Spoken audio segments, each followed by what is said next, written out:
Friends, আমি সায়নদা, Sayan tuition সেন্টারে প্রত্যেককে স্বাগত। যাদের পরিবেশবিদ্যা রয়েছে আজকে তাদের সাজেশান ভিত্তিক আমি প্রশ্ন উত্তর বলছি। তোমরা প্রত্যেককে জানো এই সাজেশান কিন্তু পরিবেশবিদ্যা কিন্তু ছোট এমসিকিউ প্রশ্ন, স্বাভাবিকভাবে কিন্তু কমন ফেরানো সম্ভব না। তবুও তোমরা যদি সনভিত্তিক কোশ্চেন দেখো, অর্থাৎ 2021, 2022, 2023, 2024, 2025 সালের প্রশ্ন দেখো, তাহলে পরে এবং ঠিকমতো পড়তে পাও, তাহলে অনেকাংশেই তোমাদের কিন্তু কমন পড়বে।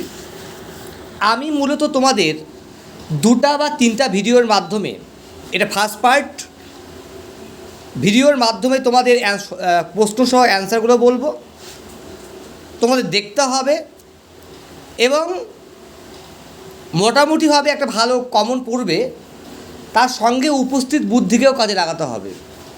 তাই দেরি না করে প্রত্যেককে বলছি, যতটা পারো বিভিন্ন বন্ধুবান্ধবদের কাছে আমার এই অডিওটি পৌঁছে দাও। ইউটিউবের মাধ্যমে এটা পোস্ট করছি আমি, এটা ফার্স্ট পার্ট। তোমরা প্রত্যেকে ভালো করে বেশি করো। যদি তোমাদের যদি নোটের কোনো প্রয়োজন হয় তাহলে অবশ্যই তোমরা অফিসিয়াল নাম্বার 9749941990 অথবা 8670964226 নাম্বারে যোগাযোগ করতে পারো। সামান্য ফির বিনিময়ে তোমরা অবশ্যই নোট পেয়ে যাবে। তো যাই হোক, দেরি না করে আমি তোমাদের প্রথম পার্টের বিভিন্ন প্রশ্ন এবং উত্তরগুলি বলছি। প্রথম প্রশ্ন, পরিবেশবিদ্যা কোন বিষয়টিকে নিয়ে চর্চা করে? এর অ্যান্সার হিসাবে আমাদের পারিপার্শ্বিক প্রাকৃতিক পরিবেশ ও জীবজগতের ওপর তার প্রভাব নিয়ে চর্চা করে। 2 নম্বর প্রশ্ন, কোন উপাদানটি প্রাকৃতিক পরিবেশের প্রধান উপাদান? এক্ষেত্রে আমরা বলতে পারি বায়ু, জল, মৃত্তিকা সবগুলি হচ্ছে প্রাকৃতিক পরিবেশের প্রধান উপাদান। পরের প্রশ্ন, কোন গ্যাসটি 1984 সালে ভোপাল গ্যাস দুর্ঘটনার জন্য দায়ী ছিল?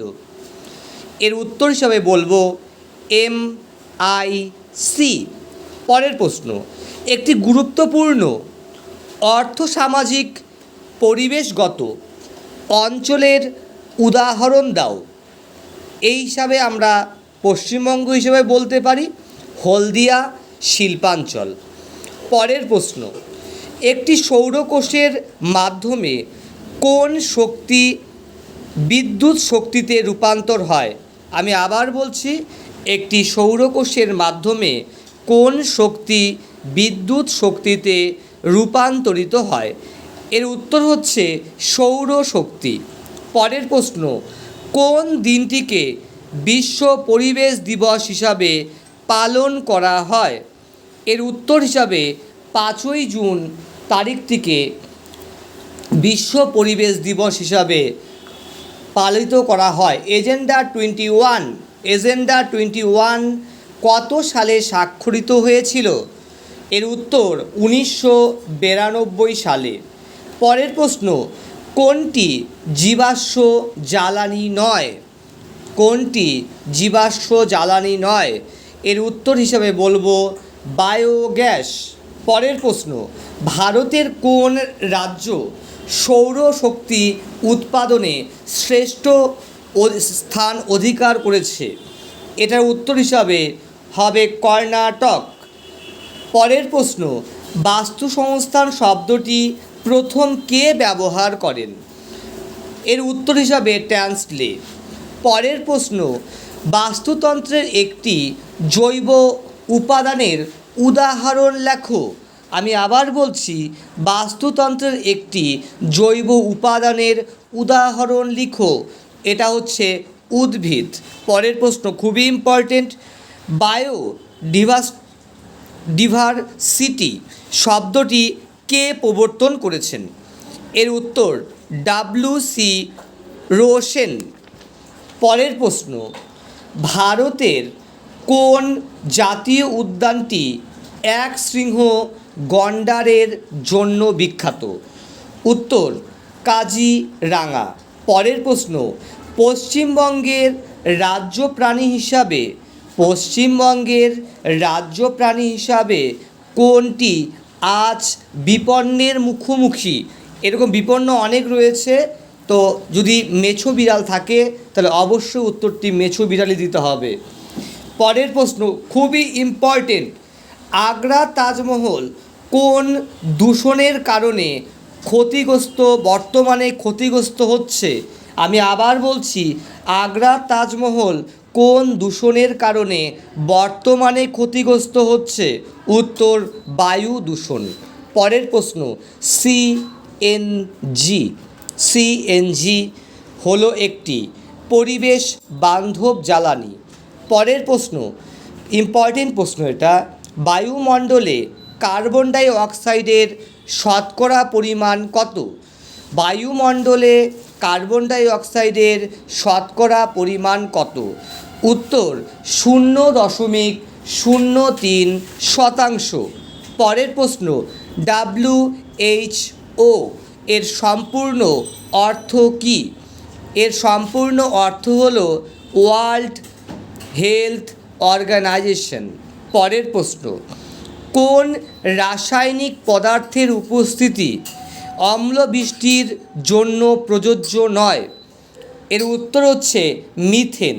পরের প্রশ্ন খুবই ইম্পর্টেন্ট, ভালো করে পড়তে হবে, সেটা হচ্ছে কোন গ্যাসটি বিশ্ব উষ্ণায়নের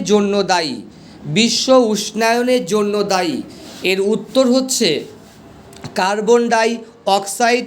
খুবই ইম্পর্টেন্ট এটা প্রশ্ন। পরের প্রশ্ন হিসেবে বলছি, কোন যন্ত্রটি বায়ুমণ্ডলীয় আর্দ্রতা পরিমাপের ব্যবহৃত হয়? আর্দ্রতা পরিমাপে কোন যন্ত্রটি বায়ুমণ্ডলীয় আর্দ্রতা পরিমাপে ব্যবহৃত হয়? এর উত্তর হাইগ্রোমিটার। পরের প্রশ্ন, ইন সিটু সংরক্ষণ কোনটির মাধ্যমে করা হয়? উত্তর হিসাবে অভয়ারণ্য। পরের প্রশ্ন, ডেঙ্গু রোগের প্রধান বাহক কী? ডেঙ্গু রোগের প্রধান বাহক হচ্ছে এডিস মশা। পরের প্রশ্ন, কোনটি অপুনর্ভব শক্তির সম্পদ? উত্তরটি হলো কয়লা থেকে প্রাপ্ত শক্তি। পরের প্রশ্ন, বায়ু শক্তি উৎপাদনের ক্ষেত্রে কোন রাজ্য প্রথম স্থান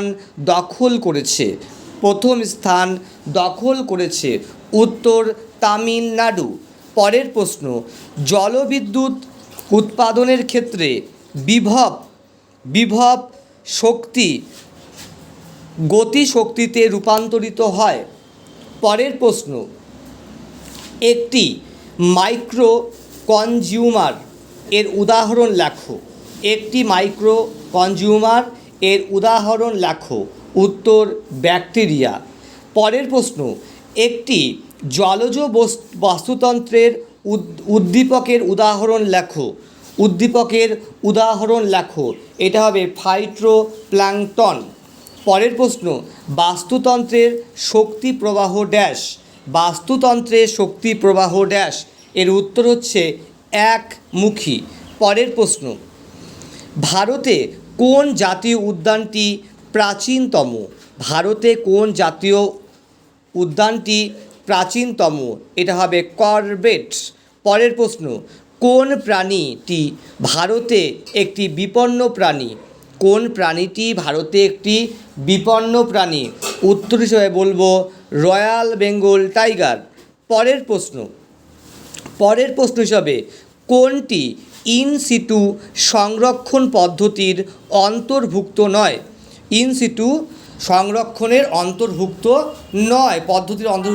সেটা হলো বীজ ব্যাংক। পরের প্রশ্ন, ঝুম চাষের ফলে কোন দূষক পদার্থ নির্গত হয়?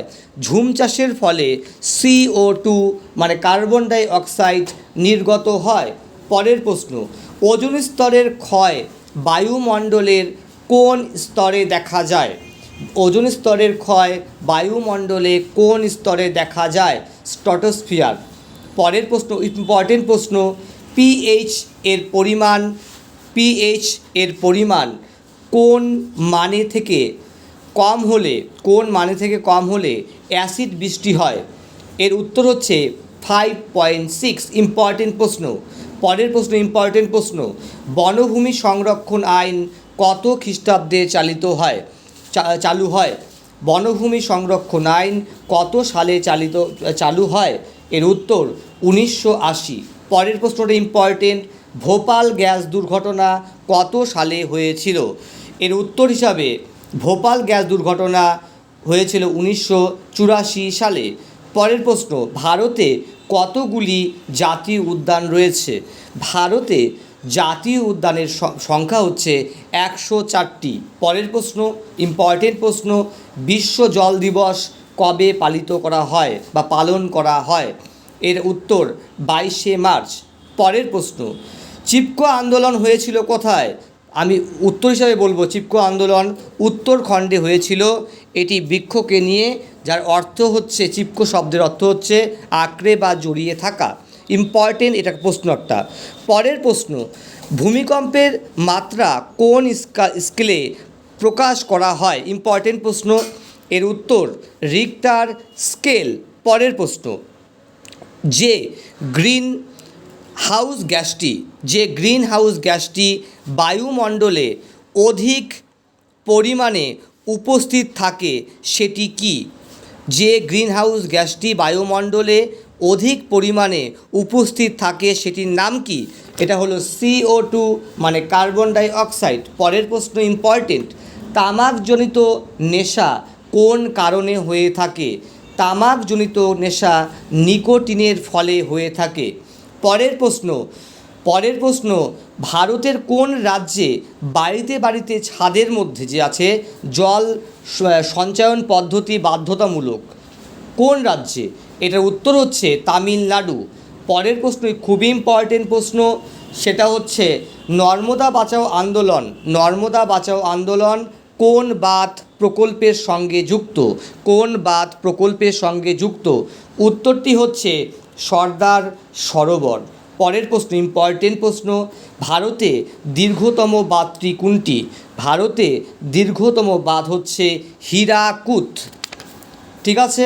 পরের প্রশ্ন, রেড ডেটা বুকে কোন প্রজাতির প্রাণীদের তালিকা থাকে না? উত্তর সংরক্ষণের প্রয়োজনীয়তা নেই এমন কিছু প্রাণী। পরের প্রশ্ন,